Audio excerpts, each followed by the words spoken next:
ఆ మ్యూజియంలో భారీ భద్రత. అయితేనేం ఆ దొంగలు గుట్టుగా వచ్చారు. కోట్ల విలువైన నగల్ని కొట్టేశారు. దమ్ముంటే పట్టుకో అంటూ యావత్ ప్రపంచానికి సవాల్ విసిరారు. ఈ దొంగతనం చేసింది ఎవరనేది ఇంతవరకు తేలలేదు. అయితే ఓ కరుడు కట్టిన ముఠా పనే అనే అనుమానాలు బలపడుతున్నాయి.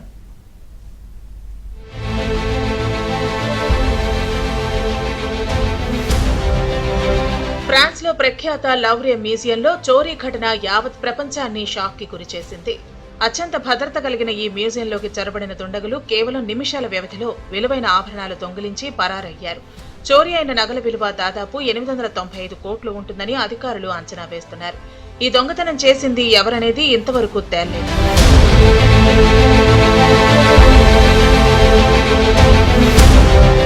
అయితే పింక్ పాంథర్స్ గ్యాంగ్ అని చెప్పేందుకు ఎలాంటి ఆధారాలు లేనప్పటికీ చోరీ జరిగిన తీరు ఆ ముఠాను గుర్తుకు తెస్తుంది. వీరు గప్చుప్గా వస్తారు, ఎలాంటి హడావిడి లేకుండా పని ముగించుకుని వెళ్లిపోతారు. మ్యూజియంలో చోరీకి పాల్పడిన వారు దొంగతనాల్లో బాగా ఆరితేరిన వాళ్లుగా కనిపించారు. ఇంతవరకు వారి ఆచూకీ దొరకలేదు. పక్కా సమాచారం, ప్రణాళికతో దొంగతనానికి పాల్పడటం చూస్తుంటే పింక్ పాంథర్స్ పని అనిపిస్తోందని కొందరు అభిప్రాయం వ్యక్తం చేస్తున్నారు.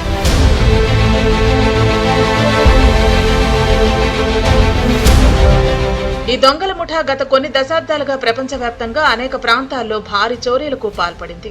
అందరూ చూస్తుండగానే దొంగతనాలు చేయటం వీరి నైజం. కేవలం ఆభరణాలు, వజ్రాలనే దోచుకుంటారు. ఇప్పటి వరకు 35 దేశాల్లో దాదాపు $500 మిలియన్ ఆభరణాలను ఈ గ్యాంగ్ దొంగిలించినట్లు ఆధారాలున్నాయి. వీరి ముఠాలో ఎక్కువ మంది తూర్పు ఐరోపా దేశస్థులే ఉంటారు. కొన్ని రంగాల్లో నైపుణ్యం కలిగిన వ్యక్తులను రిక్రూట్ చేసుకుని చోరీలకు పాల్పడుతూ ఉంటారు.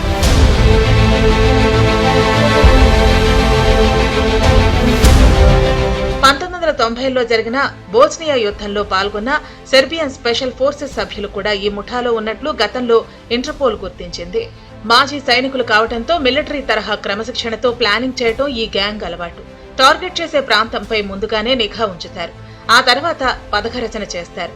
ఒకసారి చోరీ పూర్తయిన తర్వాత వెంటనే నకిలీ పాస్పోర్టులతో దేశం దాటేస్తారు. వీరికి అంతర్జాతీయంగా నెట్వర్క్ ఉంది. దొంగతనం చేసిన ఆభరణాలు, వజ్రాలను కరిగించడం లేదా వాటి ఆకృతి మార్చి మార్కెట్లో విక్రయిస్తూ ఉంటారని గత దర్యాప్తుల్లో తేలింది.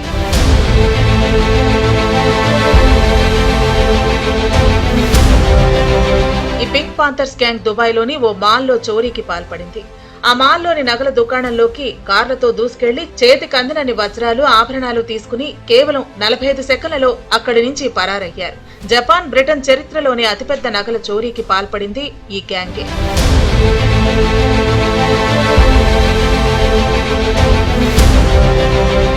అక్టోబర్ 19న ప్యారిస్ లోని లౌవ్రే మ్యూజియంలో చోరీ జరిగింది. మ్యూజియంలో ఓ వైపు నిర్మాణం జరుగుతూ ఉండగా అక్కడి నుంచి దుండగులు లోపలికి చొరబడ్డారు. అనంతరం సరుకు రవాణా ఎలివేటర్లో అపోలో గ్యాలరీకి ప్రవేశించారు. నెపోలియన్ కాలం నాటి వస్తువులు, ఆభరణాలు ఉన్న గ్యాలరీ అద్దాలను పగలగొట్టి అందులోని 9 వస్తువులను దొంగిలించారు. వీరు వెళుతుండగా అందులోని ఓ ఆభరణం మ్యూజియం బయట పడిపోయింది. మిగతా ఆభరణాల విలువ 88 మిలియన్ యూరోలు ఉంటుందని అధికారులు అంచనా వేశారు.